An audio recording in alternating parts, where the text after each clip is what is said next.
Did you know this? On October 3, 2015, an American military gunship targeted a hospital in Kunduz, Afghanistan. But hold on, this wasn't just any hospital.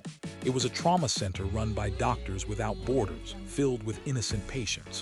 For 30 minutes, the gunship circled above, firing 211 shells at the hospital. Inside, chaos erupted. Patients burned alive in their beds. Doctors were decapitated by shrapnel. As people fled the flames, they were shot down from the air. By the end, 42 lives were lost, including doctors, nurses, and patients. But here's the kicker. The hospital had given the U.S. military its GPS coordinates just days before to avoid such a tragedy.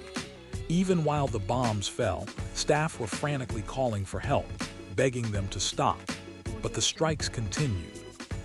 After the attack, the U.S. military shifted its narrative multiple times. First, they claimed they were protecting troops on the ground. Then, they said the Afghan army requested the strike.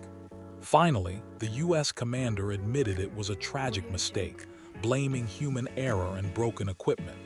Seriously. The Pentagon ruled it wasn't a war crime since it was an accident. Imagine that. Doctors Without Borders demanded an independent investigation, but it never happened. Now, let's rewind to March 12, 2006. In Iraq, 5 American soldiers from the 5002nd Infantry Regiment committed an unspeakable horror. They went to the home of an Iraqi family, including a 14-year-old girl named Abir and her 6-year-old sister Hada. These soldiers had been watching Abir for some time, even harassing her family. One soldier, Stephen Dale Green, had previously described killing in Iraq as feeling like squashing an ant. That day, drunk on alcohol and bravado, the soldiers separated the family. They murdered the parents and little sister and then assaulted Abir. After committing these atrocities, they burned her body to cover their tracks.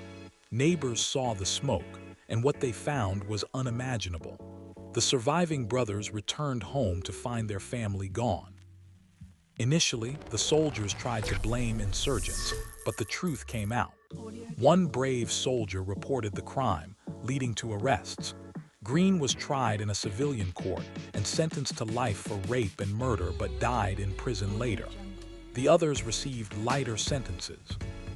Fast forward to the Kandahar Massacre. American troops entered a town in Sicily and encountered civilians scavenging for food. Colonel McAfry ordered his soldiers to fire into the crowd. The soldiers refused, so he took matters into his own hands and shot innocent people himself. He was never punished for this. Then there's the Tiger Force in Vietnam. This elite unit turned into a nightmare, massacring unarmed civilians. They executed the elderly, women, and children in a rampage fueled by orders to rack up kills. Some soldiers even wore trophies made from the ears of their victims. Yet, when the army investigated years later, no one was held accountable. The files were buried to avoid scandal. On April 26, 2006, in Al-Hamdania, a group of Marines kidnapped a disabled man named Hashim Lamb. They shot him and staged the scene to make it look like he was a terrorist. The justice system struggled to hold them accountable. Most of the men made deals, and the leader received a light sentence. Let's not forget the Gorla Massacre on October 20, 1944. American bombers mistakenly dropped bombs on civilians in Milan, killing over 600, including 184 children.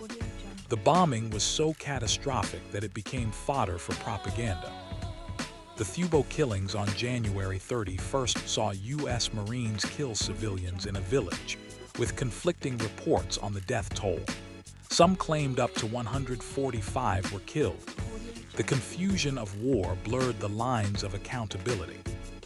The Biscari Massacre in 1943 saw American soldiers execute 73 unarmed Italian prisoners. Despite being tried, the sergeant responsible was released after just a year. And Operation Teardrop.